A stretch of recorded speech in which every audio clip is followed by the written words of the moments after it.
Alright mga kapatid, balitang West Philippine Sea pa rin tayo mga tol, no? At sa mga gustong makakuha ng update, no, eto, yung pananatili ng barko ng China, no, malapit sa Zambales mga tol, ay bagong estratehiya daw 'yan ng China. Anong klaseng estratehiya? Sabi rito mga tol sa report, labis na ikinababahala ng Pilipinas, no? Nababahala ang Pilipinas ang nasa 12 araw na pananatili ng barko ng China, kabilang na ang Monster Ship, ang pinakamalaking barko ng Coast Guard mga tol. Nito sa bahaging sakop ng Zambales mga tol. No, nababahala ang ating pamahalaan mga kapatid kasi tila baga ayaw nang umalis nitong barko ng China, no, dito sa karagatang sakop ng Zambales. No, sakop pa rin ng Pilipinas mga tol. No, panoorin natin tong report na to mula sa UNTV News, pero bago natin to simulan, kung ikaw ay isang Pilipino na pro-Filipino at ikaw ay hindi isang Pilipino handang ipagbili ang ating bansa alang-alang sa pinaniniwalaan mong politics o politiko na masyado kang tagasunod nila at wala ka ng pakialam kung sila ay kasundo ng mga bansang nananakop sa atin, eh hindi ka totoong Pilipino, di ba? Pero kung ikaw ay isang Pilipino o pro-Filipino, mga kapatid, no, samahan ninyo ako at pwede kang magbigay ng iyong reaksyon, komentaryo sa comment section sa ibaba. Alright, so wag na natin patagalin pa. Panoorin na natin to mga tol. Naghain na ng panibagong diplomatic protest ang Pilipinas sa China. Panibagong diplomatic protest na naman. Alam naman natin walang nangyayari dyan at hindi naman yan pinapansin ng China. Pero kailangan natin gawin yun para maipakita natin sa buong mundo na hindi natin gusto ang gera. Kaya nga tayo nagpapadala ng diplomatic protest, no? Pagpoprotesta natin mga tol dito sa pananatili ng barko ng China sa ating karagatan. Kaugnay ito ng pananatili ng Chinese Monster Ship sa karagatang sakop ng bansa. Ayon kay National Task Force West Philippine Sea o NTF-WPS spokesperson at National Maritime Council ADG Jonathan Malaya, nakababahala na ang presensya ng naturang dambuhalang barko. The presence of the monster ship is clearly unacceptable. Clearly unacceptable, sabing ganun. It is a provocative act. It is increasing tensions Provocative act. Increasing tension. Akala ko ba China gusto ninyo ng kapayapaan? Kayo ang punot dulo at rason ng ng tension dito sa West Philippine Sea. Ang problema ninyo, lagi ninyong isinisisi sa iba. Hindi ninyo kasi matanggap ang katotohanan na natalo kayo. Hindi ninyo matanggap ang katotohanan na kahit ang international law hindi pumapanig sa inyo. Yan ang problema. Kaya ito sila mga tol, todo pagbabaliktad ng katotohanan. At tayo pa ang pinapalabas nilang mga sinungaling at gumagawa daw ng mga pekeng balita. Sabi ng China. It is a provocative act. It is increasing tensions in the region. Right now, we're at a situation wherein the Philippine government is alarmed by the presence of the monster ship. The presence of the monster ship is clearly unacceptable. It is a provocative act. It is increasing tensions in the region. Kung Nagpapataas ng tensyon sa region. dati, nagpapatrolya lamang ang mga barko ng China at nakapaligid sa mga pinag-aagawang bahura. Ngayon, mahigit 10 araw na itong nananatili sa loob ng 60 hanggang 90 nautical miles ng Zambales. Grabe, no? Kumbaga, alam niyo yung ginawa natin mga tol sa Escoda Shoal. Naaalala ninyo yung BRP Teresa Magbanwa, di ba? Pumasok dun sa Escoda Shoal. Atin naman yun eh. Di ba? Tapos nag-stay doon, umangkla doon mga tol. Mukhang ganon ang gustong mangyari ng mga barko ng China. No? O mukhang ganun ang gustong mangyari mismo ng China. Kasi kung dati daw nagpapatrolya lang sila, dumadaan daw, ngayon nananatili na, ayaw nang umalis. But this time around, the behavior of the Chinese Coast Guard is intentional and focused only at a certain distance from off the coast of Zambales.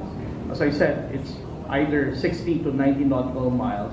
And based on our initial assessment, although this may not be the definitive answer for such behavior, but if you're going to overlap the 9-dash line and the area of the concentrated operation of Hive 901, you can see that the area that they're operating is actually focused on the 4th dash of the 9 now 10 dash line. So dun sila nakafocus dun sa fourth dash nung kanilang 10 dash line mga tol. No, nasa fourth dash sila mga tol. No, mula sa coast area of Zambales na dapat Pilipinas yan mga tol. Pero biruin mo mga kapatid, Coast Guard ng China, dapat nandoon sila sa coast area ng China. Pero wala eh. Ang layo ng nararating nila mga kapatid eh. Kumbaga, halimbawa ikaw, hindi ko alam kung saan ka nakatira, pero halimbawa ikaw, mula sa kinatitirikan ng bahay mo. For example, ikaw ang China, mula doon sa kinatitirikan ng bahay mo, inaangkin mo yung lupa hanggang doon sa kabilang barangay. Ganon kalala mga tol. Sinong may matinong kaisipan ang mag-iisip niyan? Wala, puro abnoy lang makakaisip ng ganon. Ayan, China, biruin mo mga kapatid, no? Ang daming bansa ang nakapalibot sa karagatang yan. Napakaraming bansa mga tol. Andyan ng Taiwan, diba? Malaysia, Indonesia, Brunei, Pilipinas. Pero imong China, sasabihin nila kanila yung buong yun mga tol. Tapos 60 to 90 nautical miles mga tol mula sa dalampasigan ng Zambales mga tol, nandoon na yung barko nila. Grabe. 2 barko naman ng PCG ang idineploy malapit sa monster ship kasama ang iba pang asset ng Philippine Navy at PCG upang buntutan at i-monitor ang kilos ng barko. Kung pwede lang talagang tirahin na lang no? Kaso hindi eh. Ryan Lacanlale, UNTV News. Ngayon mga tol, bakit sa tingin ninyo o sa tingin natin ay hindi papansinin ng China yung diplomatic protest na hinain ng Pilipinas? Bakit? No? Bakit hindi nila papansinin? Kasi mga tol, iba ang paniniwala nila. Eto, tingnan nyo panoorin natin tong balita mga kapatid mula rito sa Inquirer.net. Eto yung tagapagsalita ng China mga tol. Ang sabi rito sa balita, China says actions o yung sabi ng China mga tol, yung ginagawa daw nila in accordance with law. No? Sabing ganoon mga kapatid, in accordance with law daw. No, after Philippines alarmed by ship movement, no? Matapos daw magpahayag ang Pilipinas ng pagkaalarma sa behavior o sa galawan ng kanilang barko. Ang sinasabi ng China mga tol, yung ginagawa daw nila, yung paglapit ng barko nila sa ating bansa, accordance with the law daw yon mga tol. Tingnan nyo nga naman kung gaano ka mga kararamot tong mga checkwan to. Tingnan natin, panoorin natin to. 中国在南海的主权 Ano? China's sovereignty and related rights in the South China Sea. Yan China sovereignty and related rights in the South China Sea 相关权利是在长期历史 have been formed through a long historical process, mga tol. Walang pinagkaiba doon sa lagi kong sinasabi o pagtutulad natin analogy, mga kapatid. Halimbawa, dyan sa bahay ninyo, meron na kayong titulo, nagbabayad kayo ng amilyar, di ba? Taon-taon, nagbabayad kayo ng amilyar, may titulo na kayo. Parang Pilipinas, mga kapatid, meron tayong pinanghahawakan, kinatigan na tayo ng korte, kinatigan tayo ng batas, mga tol, na ang West Philippine Sea, 200 nautical miles, is bahagi ng exclusive economic zone ng Pilipinas. So meron tayong titulo, for example, kayo may titulo kayo, tapos bigla may pupunta sa inyo, hawak-hawak lang is diary ng lolo niya na sinasabing yung lupang kinatitirikan ng bahay ninyo mga tol, kanila. No? Ayon daw yan sa iniwang sulat ng lolo niya, ng lolo niya mga tol. Di ba? Meron daw siyang historical rights.